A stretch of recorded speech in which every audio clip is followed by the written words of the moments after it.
In just 7 minutes, Judge Clarence Thomas tried to destroy Jasmine Crockett on live TV, accusing her of treason and threatening prison in front of millions. But when she opened her briefcase and pulled out one old, crumpled letter written by a grieving mother, the entire courtroom froze and even the jurors cried. What was written on that paper exposed a truth that was powerful enough to collapse a Supreme Court case and shake the entire nation. It was a cold Tuesday morning in Washington, D.C. By 8:30, Courtroom 3B was already full. Senators sat in the back like they owned the room, aides scribbling notes like this was a hearing instead of a trial. A few former officials and military brass were scattered through the gallery, faces tight, eyes locked forward. Then the front door opened and the room shifted. Justice Clarence Thomas walked in with that hard, quiet weight that makes people sit up straighter without thinking. No greeting, no small talk. He took his seat and looked out like he was measuring every person in the room. And then another door creaked behind the gallery and every head turned at once. Jasmine Crockett walked in alone. No lawyer next to her, no staff, no security, just her in a clean navy suit carrying a worn brown leather briefcase like it had been through a war. She kept her eyes forward and walked straight to the defendant's table like she belonged there. Clarence Thomas didn't ease into it. He leaned forward slightly, voice deep, sharp, and steady enough to cut through the room. Congresswoman Jasmine Crockett. He said, "This court is in possession of classified evidence indicating you willfully withheld military intelligence related to Operation Hollow River." He let the name hang in the air like a warning. "You are hereby accused of treason against the United States of America. You will answer under oath."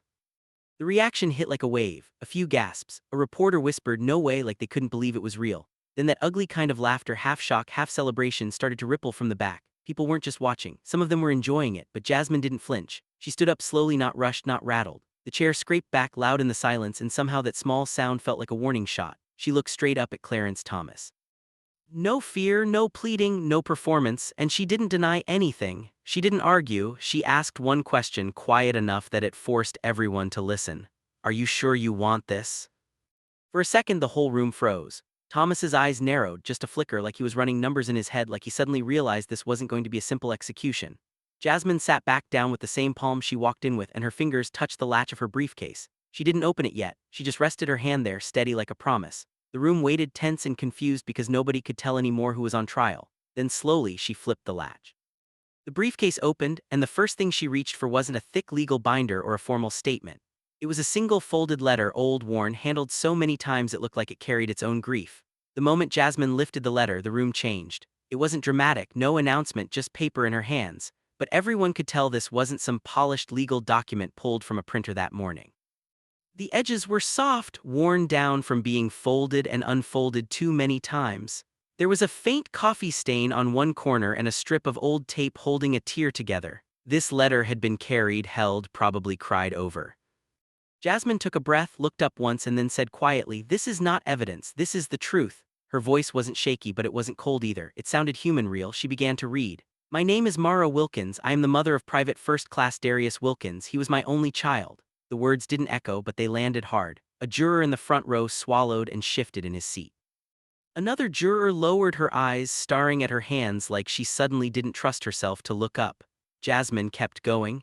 "They came to my door with a folded flag and 3 men in uniform. They called him a hero. They said he died serving his country, but they never told me how, they never told me why." Somewhere in the gallery, a soft sniff broke the silence. Nobody laughed now, nobody whispered. A retired Navy veteran sitting on the jury bench pressed his fingers into his knee, his hand trembling just slightly. He had medals pinned inside his jacket, barely visible, but his eyes were locked on Jasmine, unblinking. When she read the next line, "They told me it was classified. They told me I didn't have the right to know." He closed his eyes for a second like the words hit something old and buried. Across the aisle, a court reporter froze mid-sentence, fingers hovering above the keyboard. Even the journalists who had been typing non-stop since the trial started slowly stopped. One by one, laptops went quiet, cameras stayed on, but nobody was rushing to tweet. They were listening. Jasmine's voice softened, but it didn't weaken. "At night I still hear his footsteps in the hallway. Sometimes I think I smell his shampoo in his room, and for 1 second I forget he's gone." Her throat tightened just barely. She didn't stop. "I don't want revenge. I don't want someone to scream at. I just want the truth. I just want someone to say my son mattered." A juror wiped under her eye and didn't bother hiding it. Another leaned back in his chair, staring at the ceiling, jaw clenched, breathing slow like he was trying to stay steady. When Jasmine finished, she didn't rush to fold the letter. She let the silence sit. It stretched, heavy, uncomfortable, the kind of quiet that makes people aware of their own breathing. Clarence Thomas didn't interrupt. He didn't move. The senators in the back didn't whisper anymore. The smirks were gone. Even the aides had stopped writing. Jasmine finally folded the letter carefully like she was protecting it and placed it on the table in front of her. Then she looked up again, scanning the room, not angry, not proud, just steady. "That's why I'm here," she said. "Not to play politics, not to protect myself. I'm here because someone's mother has been waiting for the truth and nobody in power wanted to give it to her." Her hand rested beside the letter.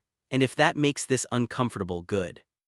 Nobody spoke, nobody moved. The silence from the letter was still hanging in the air when Jasmine reached for her briefcase again. This time she didn't move gently. The latch clicked open with a sharp sound that cut through the room. She pulled out a thick stack of papers and set them down on the table with a heavy thud. The top page was stamped in bold letters, "Top Secret, Operation Hollow River."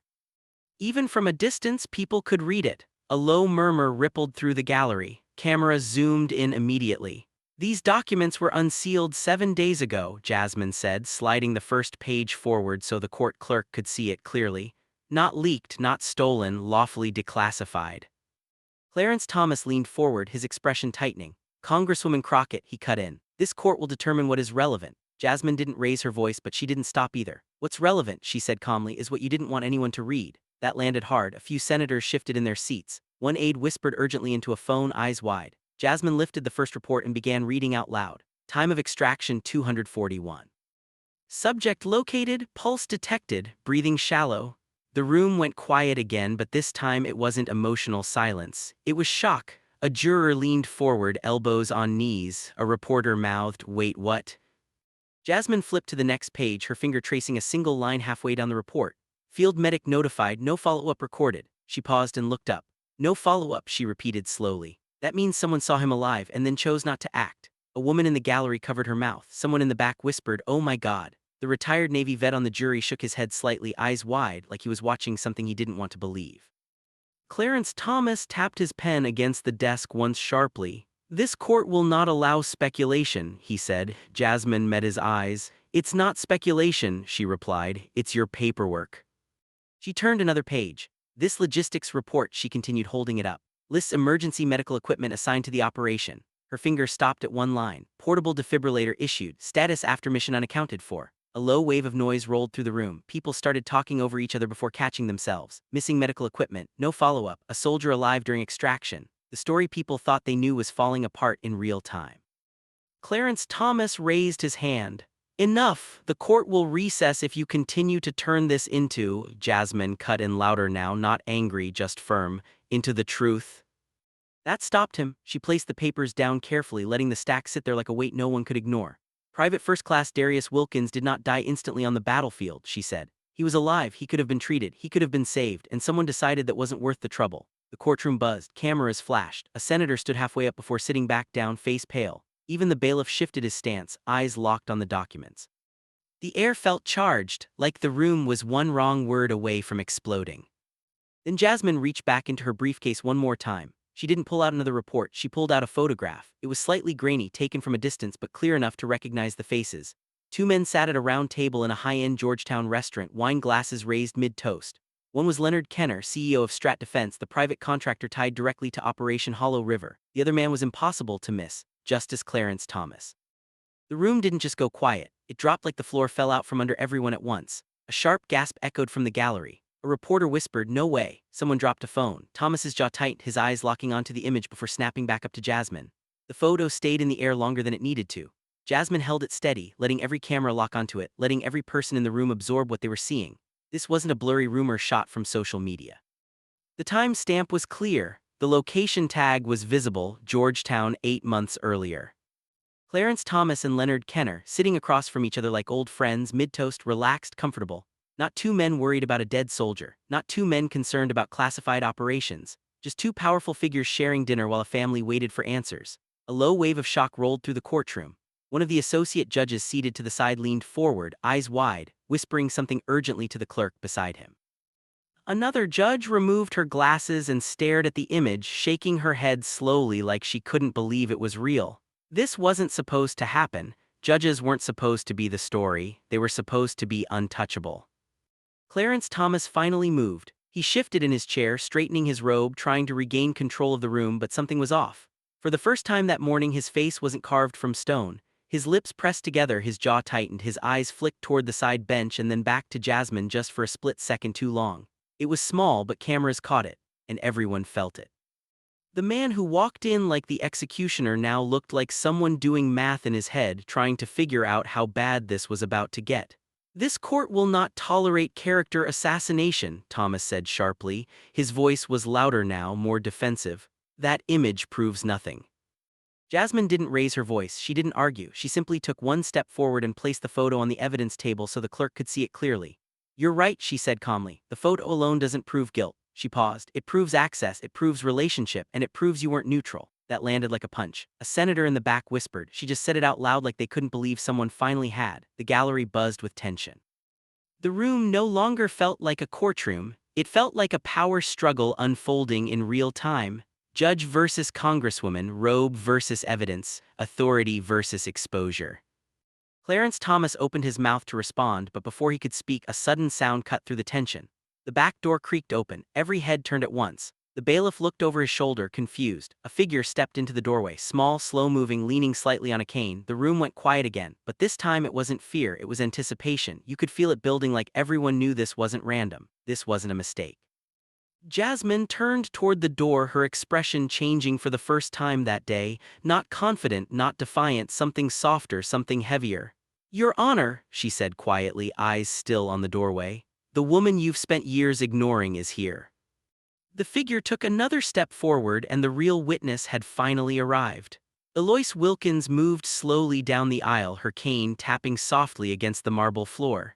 The sound echoed in the room, steady and quiet, like a metronome counting out grief. She was small, barely over 5 feet tall, with gray curls pulled back neatly and a black coat buttoned all the way up. But there was nothing fragile about the way she walked. Every step carried purpose. Every step said she didn't come here to beg, she came here to be heard. Jasmine stepped away from the table without a word and guided her toward the witness stand. No one objected, no one dared.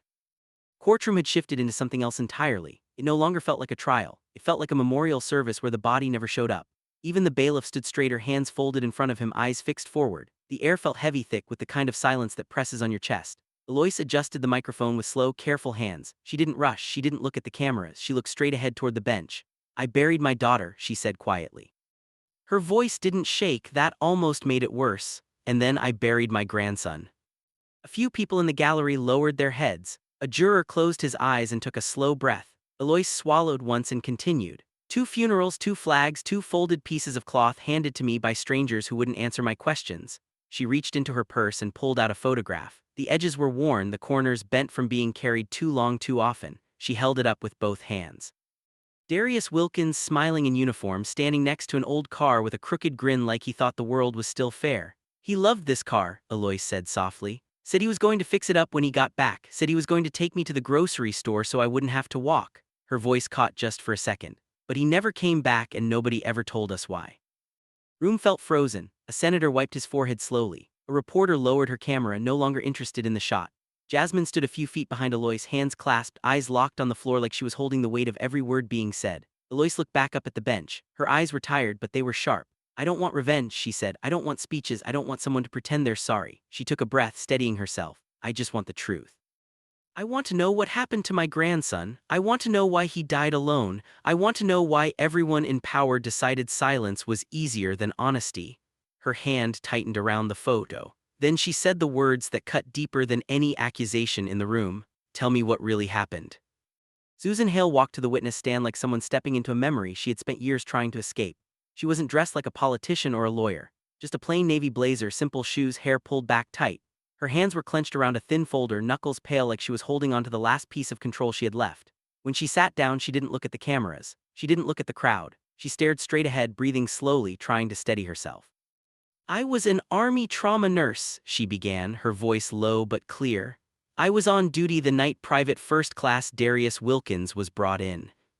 The room leaned forward as one. Even Clarence Thomas sat still, his pen no longer moving. Susan swallowed hard. "They told us the case was classified. They told us not to ask questions. They told us the situation was under control." She paused, her eyes glistening. "But when they rolled him in, I knew that wasn't true." Her voice cracked just slightly as the memory pulled her back. "He wasn't gone," she said. "His chest was moving, slow, shallow, but moving. His pulse was weak, but it was there."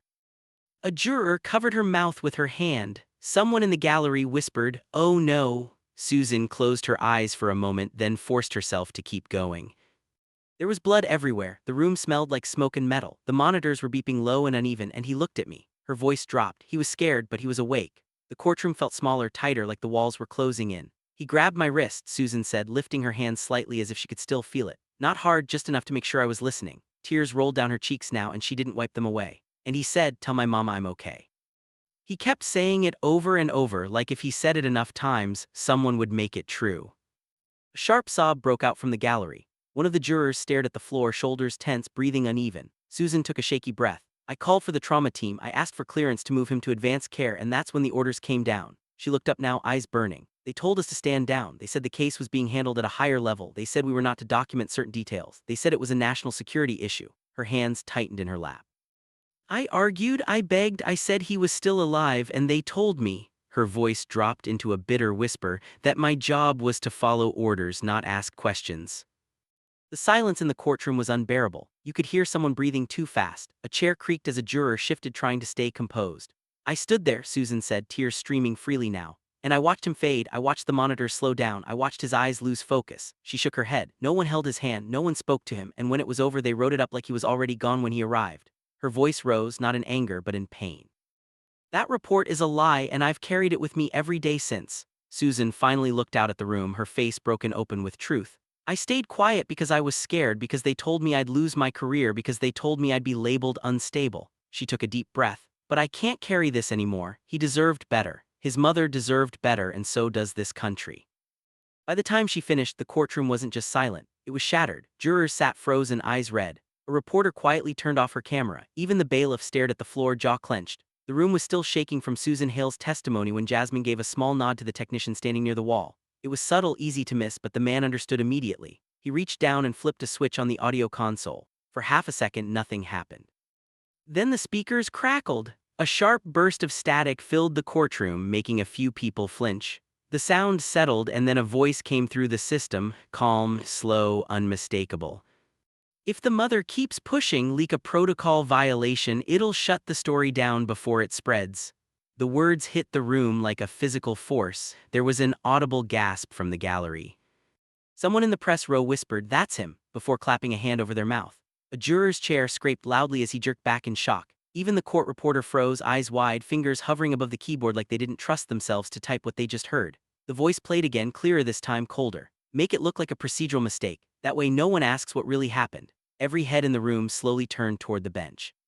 Clarence Thomas didn't move at first. His face went stiff like stone pulled too tight. The color drained from his cheeks. His eyes flicked to the side, then back forward like he was searching for an exit that didn't exist. The confident judge who walked into courtroom 3B that morning was gone. In his place sat a man trapped on camera, exposed in real time. "Objection," Thomas started, his voice sharp and strained. Jasmine stepped forward, cutting through the tension.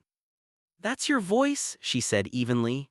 No shouting, no dramatics, just truth spoken out loud. Recorded 8 weeks ago, verified by independent forensic analysts, not edited, not manipulated. The courtroom erupted into noise. People started talking over each other. Reporters stood up. One senator shouted for order before realizing he had no authority to do so. The bailiff raised his voice, trying to calm the room, but the damage was already done. This wasn't rumor anymore. This wasn't suspicion. This was proof. Clarence Thomas slammed his pen onto the bench, the sharp sound echoing across the room. "This is a disgrace," he snapped, his voice no longer controlled.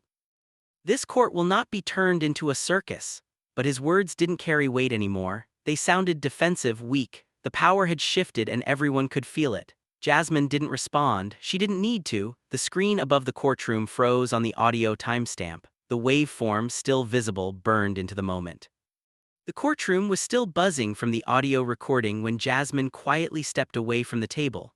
No announcement, no warning. She walked toward the side wall where a plain wooden chair had been leaning, almost invisible until that moment. It wasn't a courtroom chair. No polished armrests, no official seal carved into the back. Just old wood, scratched, slightly crooked, the kind of chair you'd find in a small kitchen, pulled up to a table where families eat dinner and argue about bills and laugh over nothing. People noticed her movement and slowly went quiet. Jasmine lifted the chair with both hands and carried it toward the center of the room. Each step was slow and deliberate. The legs of the chair brushed lightly against the floor, making a soft scraping sound that echoed far louder than it should have.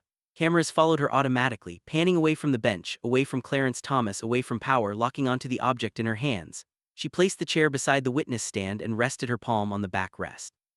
"This belonged to Darius," she said softly. Her voice wasn't amplified with anger. "It didn't need to be. His grandmother gave it to me," she said. "This is where he sat every night for dinner. This is where he told her he was going to enlist. This is where he laughed the last time before he left home." The room went completely still. No coughing, no whispering, no shifting in seats. Even the hum of cameras seemed to fade into the background. It was the kind of silence that feels heavy in your chest, like everyone is holding the same breath.